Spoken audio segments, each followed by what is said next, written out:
Rich here, or Geezer. Greetings to all my fellow book lovers, book talkers, booktubers, and all around geeks. One of my favorite figures in history is Queen Elizabeth I, who ruled England from 1558 to 1603. Why is this important today?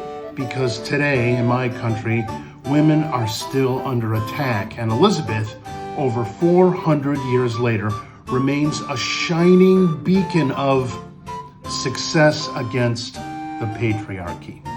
I credit my knowledge and love of Elizabeth primarily to Alison Weir's superb biography, The Life of Elizabeth I. How did I discover this lively and engaging book? Through Shakespeare. More about that in a bit. Why was Elizabeth so freaking awesome? To start, Elizabeth was the child of Anne Boleyn and Henry VIII. After the sociopathic Henry had Anne Boleyn murdered, the toddler Elizabeth was shunted off to the countryside. Little Elizabeth's governess, Cat Ashley, soon realized Elizabeth was brilliant. She taught Elizabeth the Tudor world's elaborate customs of politeness, needlework, and dancing, and then more. Horseback riding, mathematics, astronomy, geography, history, and get this, fluency in French, Spanish, Italian, and Flemish. Liz spoke 5 languages.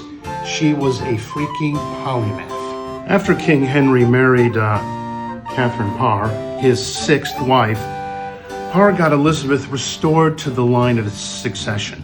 Elizabeth quietly survived through her brother Edward's short rule, the 9-day fiasco of Lady Jane Grey's rule, and then the absolute horror show of her sister Mary Tudor's rule. That's where we get the phrase Bloody Mary. Mary was vehemently Catholic and had scads of Protestants executed.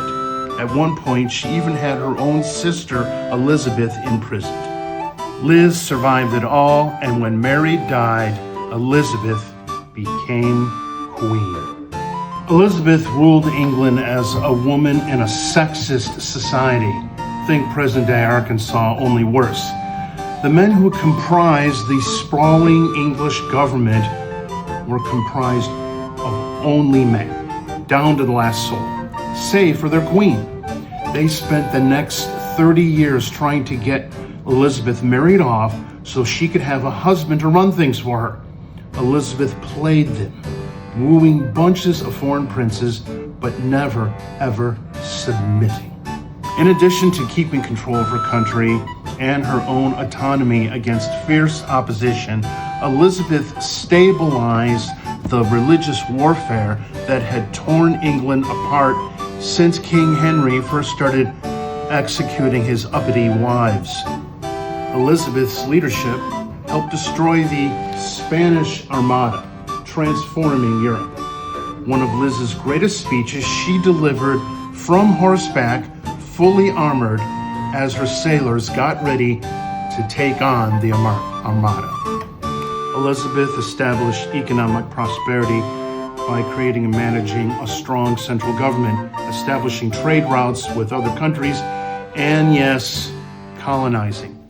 Back then, colonization was good for England, of course. We know today about the scourge of colonialism, which metastasized into the plantation system and slavery.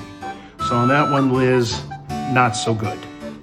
Elizabeth discouraged and tried to lessen the evils of the police state she grew up in and became queen of. She tried to stop her government agents from torturing prisoners. She improved foreign relations with other countries. She promoted education in England, particularly for women. She promoted naval exploration. You can see in this old painting, she even has her hand on a globe of the earth. And last but not least, Elizabeth promoted the arts. Under her rule, the arts flourished. Of particular note is William Shakespeare. Liz loved his plays. Shakespeare's acting troupe, the Lord Chamberlain's Men, are known to have performed for Elizabeth numerous times in her palaces, particularly during holiday festivities. We're certain Elizabeth and Will did meet. We just don't know when or what was said. And while Shakespeare was known to speak truth to power and was daring enough to write on provocative topics, the bard knew which side his bread was buttered on. The great comic character Sir John Falstaff was a favorite of Elizabeth's, and so the bard resurrected Falstaff when he wrote The Merry Wives of Windsor as a gift to his queen.